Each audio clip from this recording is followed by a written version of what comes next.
Hi, welcome back to the Boxedalized Game Channel. We're playing Space Alert. This is a team survival game for 1 to 5 players from Czech Games Edition. This is a very interesting game. You're going to enjoy this playthrough. It's been a difficult one to put together, but we'll do a walkthrough of the solo game, but I will point out where things are different from when you're playing with 2 or more players. I'm going to divide the video series into 3 parts. The first part is going to be setup, introduction to the game. The second part is interesting because it plays in real time and it's about 10 minutes long.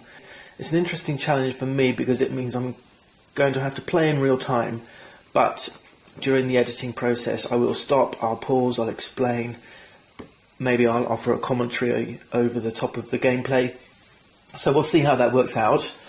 And then the third phase of the game is the resolution step, where after you've played out the 10 minutes of real-time gameplay, you then start to resolve things, and this can be done in your own time. So we'll go back to my usual format for that stage of the game. That will all make sense once we open the box and take a first look at the components.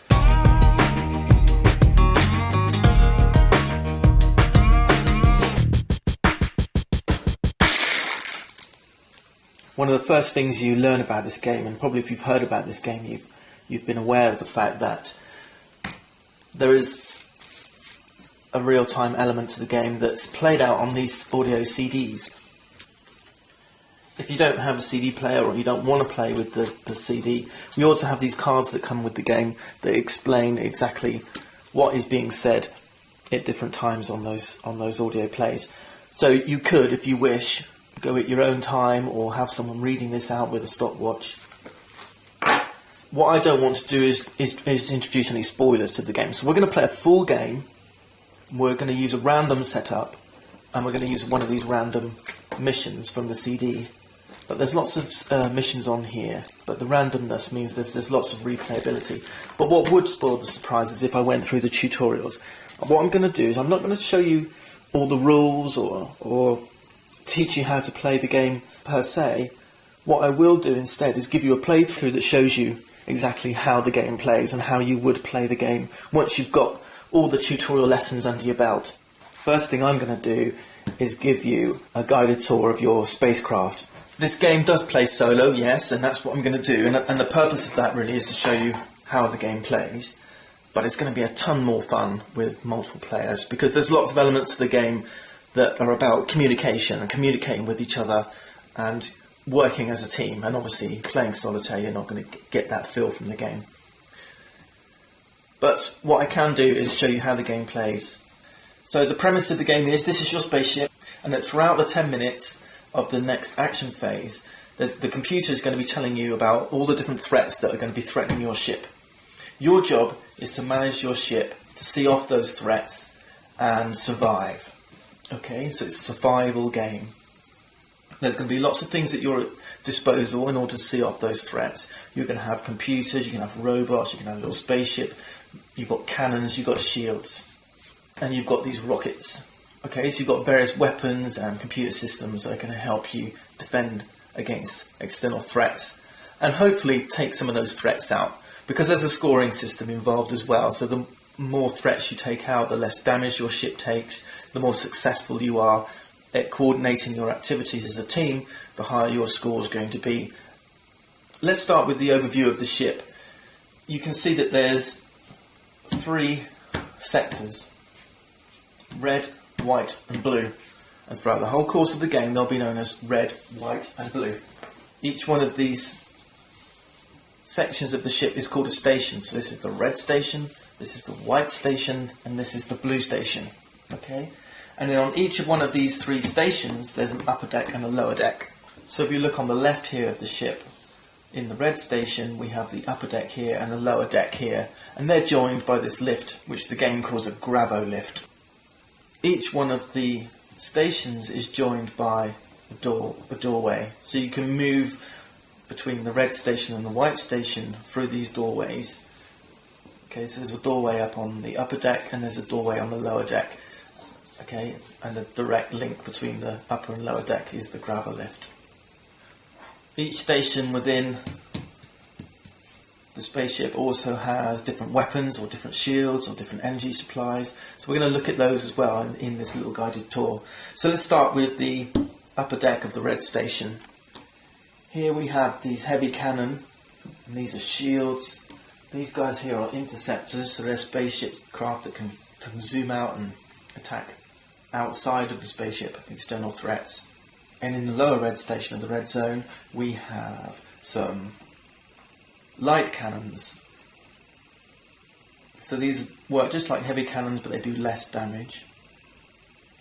We have a reactor, and these are called lateral reactors. There's also one in the white zone in the middle of the ship, and that's called the central reactor. And these supply fuel or energy to your shields and your heavy cannon. This little reactor here, this yellow reactor as opposed to this green one, this provides fuel or energy to the light cannon. This location here is where you place battle bots, and these are robots that kind of accompany you around your spacecraft and can be used to defend your ship. And if we look over on the blue station, it's pretty much exactly the same as the red zone. The upper blue deck has a heavy cannon, a shield, and some battle bots. So this time the battle bots are in the upper deck rather than the lower deck. It has some light cannon, a lateral reactor here, the power source for your heavy cannon on the blue zone, and your shields on the blue zone.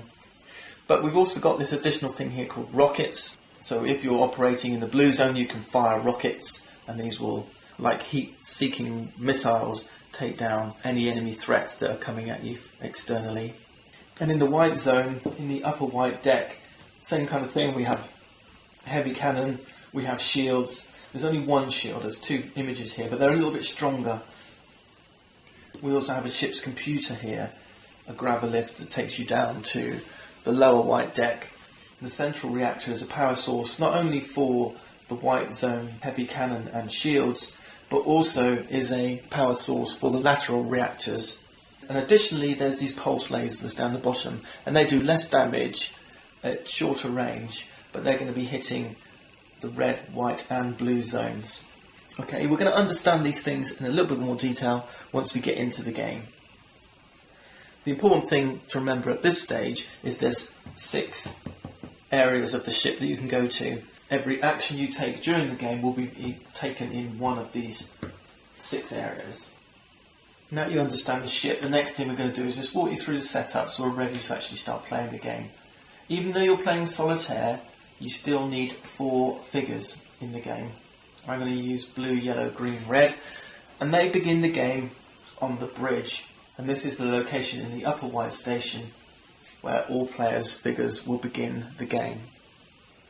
The next thing we're going to do is energise our shields, and these green blocks here represent the shield's energy. Each of our shields is going to begin with 1 block of energy. So the blue zone shield has a number 2 here. This is the maximum amount of energy that this shield can hold. We're going to start with 1, but we could boost it up to 2 during the process of the game. Red zone the same, but notice that the central white zone has a maximum of 3. And these shields represent how much damage that these shields can soak up before the ship itself starts taking damage. Next thing we're going to do is energise these reactors. The lateral reactor in the red zone starts with 2 energy, these 2 green blocks, and it has a maximum of 3. The blue zone lateral reactor exactly the same.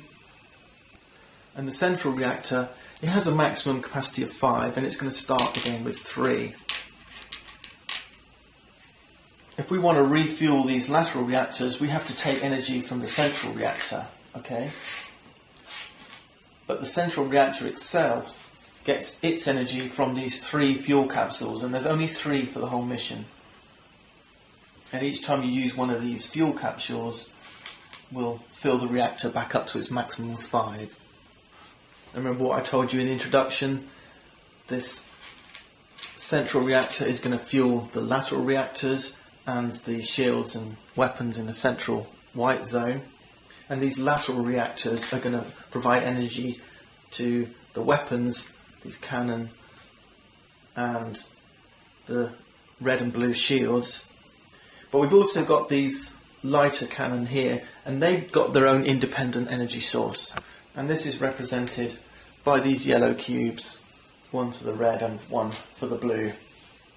We get 3 rockets for the game, and these go down here.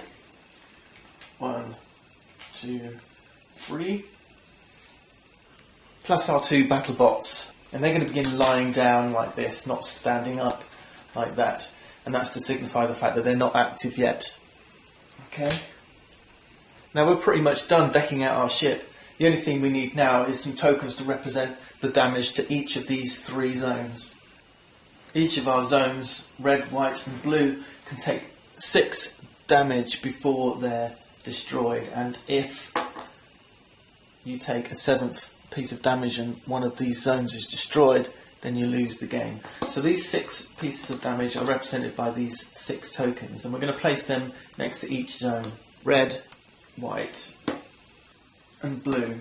And these are shuffled up, okay, each one of these 3 decks, because each one of these tokens, when they're turned up, when your ship takes damage, so once the shields for each one of the respective zones have soaked up as much damage as they can and the ship starts getting hit, then these tokens start playing out. And each one of these tokens will represent not just general damage to, say, the red, the white or the blue stations, but specific damage to particular parts of each of these zones. So, for example, one of these tokens might represent a piece of damage that says the gravel lift no longer works, or the heavy cannon is reduced in effectiveness, or the light cannon, or whatever it might be that's in that zone.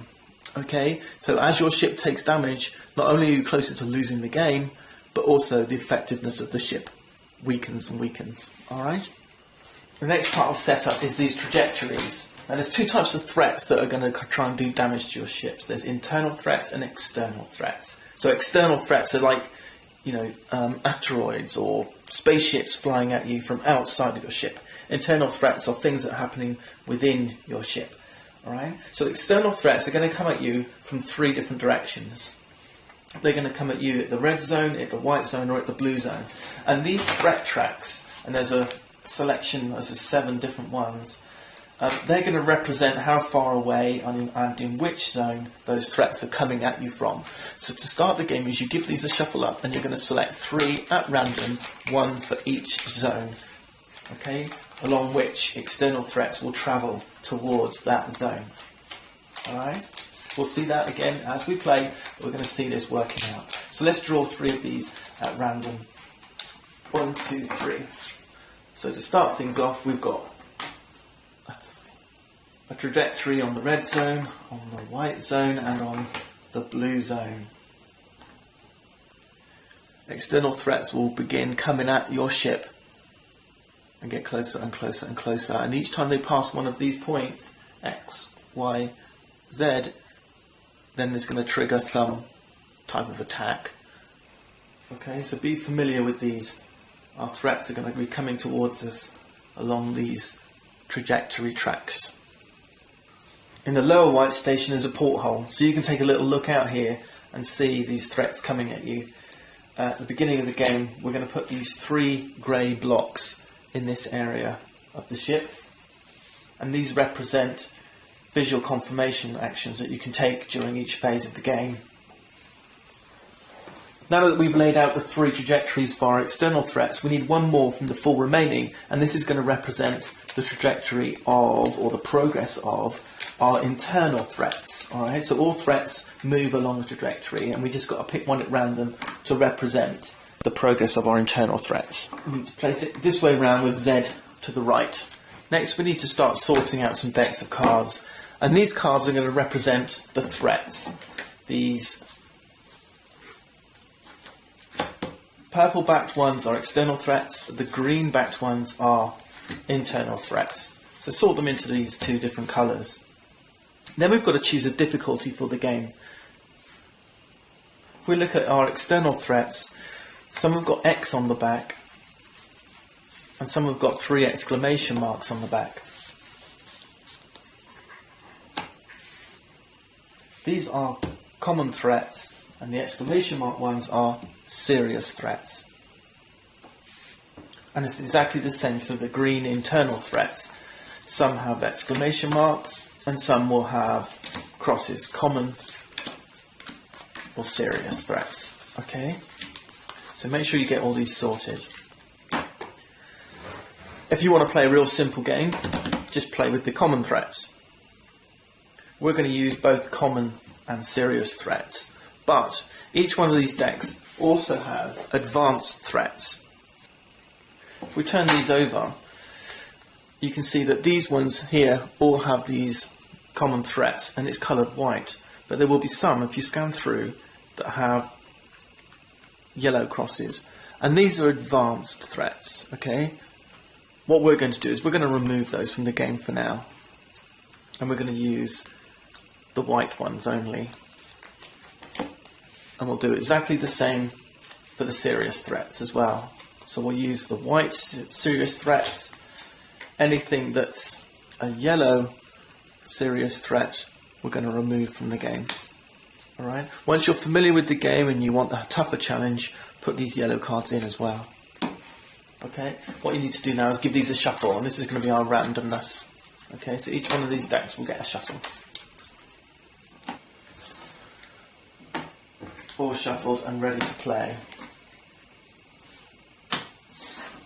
We're getting close to completing setup now. The next thing we need to do is get action boards for each player. So remember, I'm playing solitaire, but as I said during the setup of the players, we still need all 4 players to be participating in the game.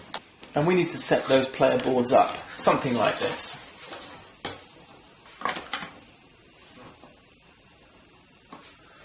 And we have an action board for each player on board ship. The last thing we need to do is set up the action cards. There are 2 decks of action cards. There's a great big thick deck of silver-backed action cards, and then there's a smaller deck of gold-backed action cards. You need to give this little deck a shuffle, and these are advanced actions. Each one of these cards represents the actions that you can take during the game, and for playing the game, all we're going to be doing is playing these actions. That's all we need to worry about doing, is playing these actions. Alright? And each one of our 4 players is going to get 1 advanced action for the duration of the game. So I'm going to shuffle these and deal them out now. 1, 2, 3, 4. I'll leave them face down for a moment until we understand what these mean. This deck is going to be our normal, regular actions that we can take. Now when you're playing multiplayer, what you're going to do is you're going to deal a fixed number of cards to each player. And there's going to be, I think it's 5 for the first phase. Each player gets 5 cards, alright? Then there's a different number for the second phase, okay, and then a different number for the third phase. And you can only play action cards that have been dealt to each of those phases during those phases of the game. And the game will tell you. Remember, we got the CD audio track telling us what's happening. So during the first phase of the game, you're going to be playing with this fixed hand of cards. When you're playing solitaire, you actually get to play with the whole deck throughout the whole of the game. Alright, it's one of the compensations for having to manage 4 players all on your own, that you get to choose whichever actions you wish. There's one final thing I need to do before we're ready to go, and that's put 3 grey cubes here on the ship's computer. And that's to represent computer maintenance, which we need to do once in each of the 3 phases. That's it for now. Join me next time and we'll start playing Space Alert.